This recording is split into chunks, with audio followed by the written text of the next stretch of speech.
Guys, അപ്പം ഇന്ന് നമ്മൾ അരുണമ്മയുടെ ബർത്ത്ഡേ ആഘോഷിക്കാൻ വേണ്ടിയിട്ട് അവരുടെ വീട്ടിൽ വന്നിരിക്കുകയാണ്. അപ്പം എന്താണ്ട് ഇവിടെ ആരൊക്കെ ഉണ്ടെന്ന് നമുക്ക് കാണാം. കാവ്യുണ്ട്,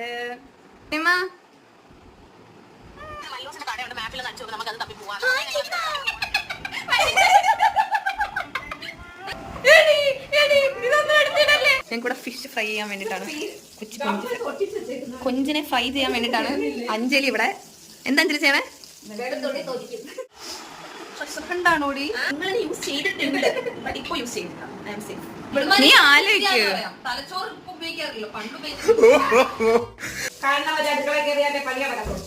അഞ്ജലി ഗൈസ്, അഞ്ജലി വെളുത്തുള്ളി എളുപ്പത്തിൽ തൊലിക്കാൻ വേണ്ടി ടിപ്പ് കാണിച്ചു തരും.